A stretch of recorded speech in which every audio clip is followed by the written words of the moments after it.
نحمدہ ونصلی علی رسولہ الکریم اما بعد۔ ہم جانتے ہیں کہ اسلام میں عقل کی کیا اہمیت ہے۔ حدیث کی روشنی میں اس بارے میں کئی ساری حدیثیں ہیں، جن میں سے چند حدیث میں آپ کے سامنے پڑھتا ہوں۔ رسول اللہ صلی اللہ علیہ وسلم نے کہا ہے، اللہ نے جب عقل کو پیدا کیا تو اس سے کہا کہ قبول کر، تو اس نے قبول کیا۔ پھر کہا بیٹھ جا، پھر بیٹھ گیا تو بیٹھ گیا۔ پھر کہا کہ پیٹھ پھیر، تو پیٹھ پھیر لیا۔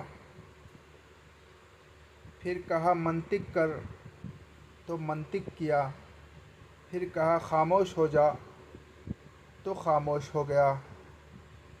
اس کے بعد اللہ نے کہا، میں نے تجھ سے زیادہ محبوب اور اکرام والی مخلوق کو نہیں پیدا کیا ہے۔ تیری وجہ سے میں پہچانا جاؤں گا، میرا حمد کیا جائے گا، میرا اطاعت کیا جائے گا، اور تیری وجہ سے لوں گا، اور تیری ہی وجہ سے عطا کروں گا، اور تیری ہی وجہ سے عتاب کروں گا، یعنی پرتاڑت کروں گا، عتاب کروں گا، اور تیری ہی وجہ سے ثواب دوں گا، یعنی نیکی کا بدلہ دوں گا، اور تجھ پر عقاب کروں گا، یعنی دکھ تکلیف پیڑا تجھ پر ڈالوں گا، اور صبر سے بڑھ کر میں نے کسی چیز سے تجھے عزت نہیں دیا ہے۔ الحکیم عن الحسن قال حدثنی عدۃ من الصحابہ الحکیم عن اوزاعی معضلاً کنز العمال حدیث نمبر 7057۔ اور دوسری حدیث ہے، اللہ نے ارض میں عقل سے کم کوئی چیز پیدا نہیں کیا ہے، اور عقل ارض میں سرخ سونے سے بھی کم ہے۔ ارض یعنی زمین میں۔ الرویانی و ابن عساکر عن معاذ رضی اللہ عنہ کنز العمال حدیث نمبر 7039۔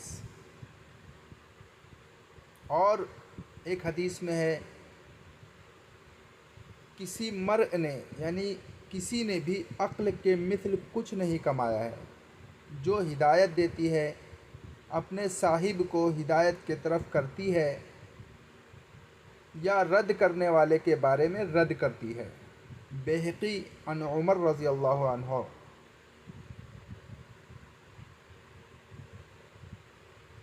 اور ایک حدیث میں ہے، اور یہ حدیث جو ہے یہ کنز العمال میں ہے، حدیث نمبر 7037۔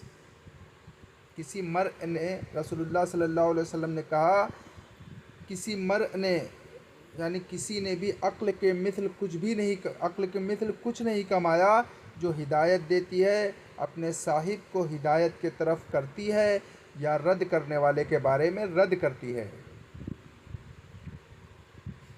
اور ایک حدیث میں رسول اللہ صلی اللہ علیہ وسلم کہتے ہیں، مرء کی شرافت اس کا دین ہے، اور اس کا مروت عقل ہے، اور اس کا حسب اس کا اخلاق ہے۔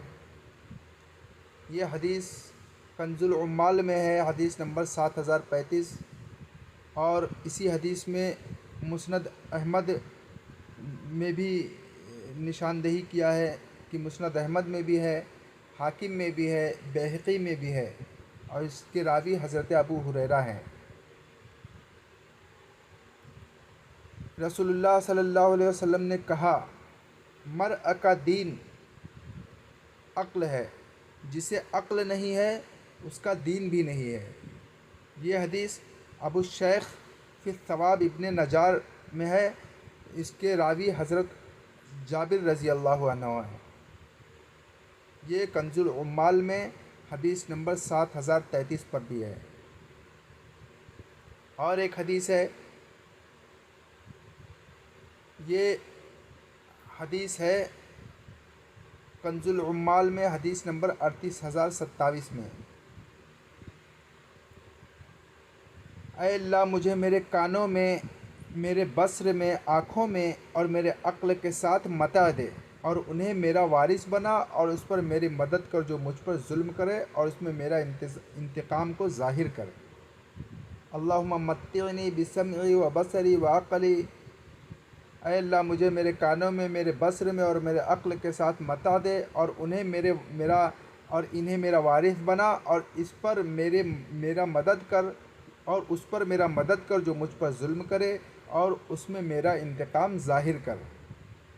یہ دعا ہے جو اپنے عقل کو اور اپنے کانوں اور آنکھوں کو درست کرنے کے لیے پڑھی جا سکتی ہے۔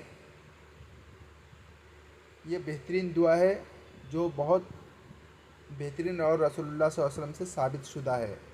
الافراد حدیث ہے، الافراد الدارقطنی، اور اسے روایت کرنے والے راوی حضرت ابو ہریرہ رضی اللہ عنہ ہے۔ یہ حدیث کنز العمال میں حدیث نمبر 38027 میں ہے۔ اور اسی طرح سے ایک اور دعا ہے، اللہم متعنی من الدنیا بسمعی و بصری و عقلی۔ یہ حدیث کنز العمال میں حدیث نمبر 38025 پہ ہے۔ اے اللہ مجھے میرے سننے اور بصر میں، دیکھنے میں، اور میرے عقل کو متع دے۔ متع کہا جاتا ہے سامان، یعنی میرے عقل کو ایسا سامان عطا کر جو میرا عقل سلامت رہے، سننا سلامت رہے، بصارت سلامت رہے۔ یہ حدیث شعب الایمان میں بھی ہے، بہقی میں بھی ہے، اور اسے جریر رضی اللہ عنہ بیان کرتے ہیں۔ تو یہ چند حدیثیں تھیں جسے ہم نے جانا، جو عقل کی اہمیت اور اس کا مقام و مرتبہ کے بارے میں ہمیں بتا رہی تھی، جسے رسول اللہ صلی اللہ علیہ وسلم سے کئی حدیثوں سے ثابت ہے۔ تو بس اس پر ہم ختم کرتے ہیں یہاں پہ اس بیان کو۔ السلام علیکم ورحمۃ اللہ وبرکاتہ۔